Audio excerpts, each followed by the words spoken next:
حضرت غریب نواز رحمۃ اللہ علیہ نے فرمایا نماز مسلمانوں کی معراج ہے۔ جس قدر انسان کو مشغولیت نماز میں حاصل ہو اور طمانینت قلبی یعنی دل پہ اطمینان ہو، اسی قدر وہ اپنے پروردگار کے نزدیک ہو جاتا ہے۔ یعنی نماز میں جتنا دل لگا وہ اتنا اللہ کے قریب ہے۔ اب ہم دیکھ لیں ہمارا دل کتنا لگتا ہے۔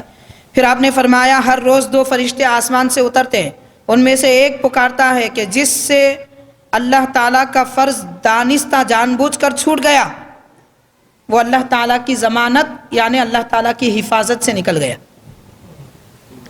آج دیکھیے آپ باہر نکلے تو ایکسیڈنٹ، یہاں گئے کچھ ہو گیا، ڈر لگا ہوا ہے کون مار دے گا، کون کیا کر دے گا۔ کیوں؟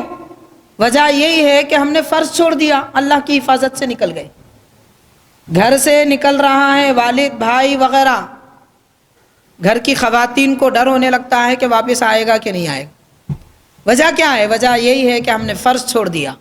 نمازیں تو غائب ہیں، زکوٰۃ سے کوئی مطلب نہیں ہے، روزے تو بھئی ہم بیمار ہیں، رمضان میں بیمار ہوتے لوگ، سردی کھانسی بخار رمضان میں آتا، یہ بھی کوئی بیماری ہے؟ سردی کھانسی بخار کو بھی بیماری کہتا ہے کوئی؟ وہ تو عادت ہے انسان کی، انسان کو تو بخار آتا ہے، انسان کو تو کھانسی ہوتی ہے، فرشتوں کو ہوتی ہے۔ تو اتنی معمولی سی چیزوں پر لوگ فرض چھوڑ دیتے ہیں۔ تو فرض جو لوگ دانستہ چھوڑتے ہیں وہ اللہ کی ضمانت سے نکل جاتا ہے۔ دوسرا فرشتہ کہتا ہے جس نے حضور پاک صلی اللہ علیہ وسلم کی سنت چھوڑ دی وہ حضور کی شفاعت سے محروم ہو جائے گا۔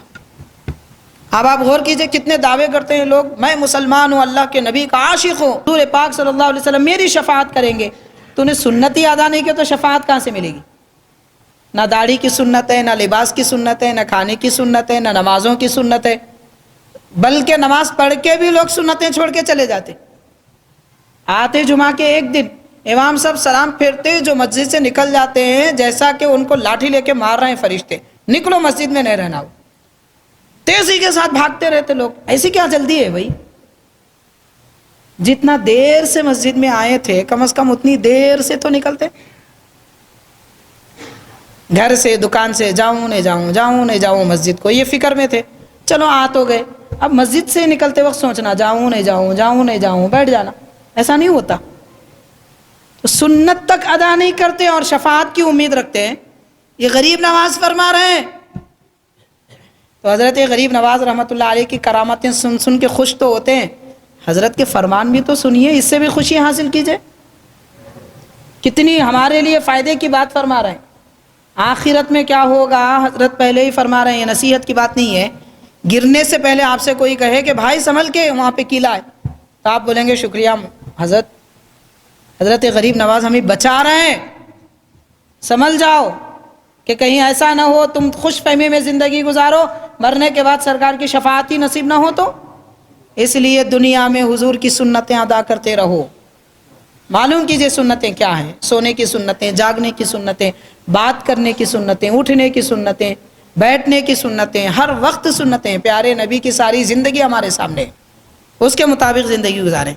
حضرت غریب نواز رحمۃ اللہ علیہ نے فرمایا جو آدمی نماز صبح فجر کی نماز پڑھ کر سورج نکلنے تک اسی جگہ بیٹھا رہے اور نماز اشراق ادا کرے تو اللہ تعالیٰ اس آدمی کے ساتھ میں اس کے خاندان کے 70,000 آدمیوں کو بخش دیتا ہے۔ اب ہر گھر میں ایک ایسا آدمی ہو تو پھر ماشاءاللہ۔ نماز فجر ہوتے ہمارے پاس کیا ہوتا ہے، فوراً لوگ مسجد سے نکلتے ہوٹل کو جاتے، چائے نوشی، عثمانیہ بسکٹ، اخبار جب تک پورا نہیں پڑھ لیتے ٹیبل سے اٹھتے نہیں۔ کاؤنٹر پہ آدمی پریشان، یہ لوگ کیا بیٹھے ہوئے بھائی۔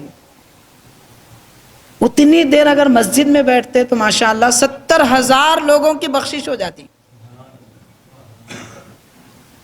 یہ حضرت غریب نواز رحمۃ اللہ علیہ فرما رہے ہیں۔ اب ان اقوال پر عمل ہم نہیں کریں گے تو کون کریں گے؟ ہم تو چاہنے والے ہیں ماشاءاللہ، حضرت غریب نواز کا دم بھرنے والے ہیں، آپ کے نام پر اپنی زندگی گزارنے والے ہیں، اور ماشاءاللہ اس میں کوئی شک کی بات نہیں ہے کہ آپ ہی کے صدقے میں کھا پی رہے، کوئی شک کی بات نہیں ہے۔ اللہ تعالیٰ نے نعمتیں حضرت غریب نواز کے صدقے میں ہم ہندوستانیوں کو عطا فرمائی ہے، اور یہ ہماری خوش نصیبی ہے کہ ہم ہندوستان میں پیدا ہوئے، اس ملک میں جو ملک حضرت غریب نواز کا ہے۔ ہم یہ سب دعوے تو کر لیتے ہیں مگر عمل کب کریں گے؟ آپ کے فرمان کی اطاعت کب کریں گے؟ آپ کے حکم کو کب مانیں گے؟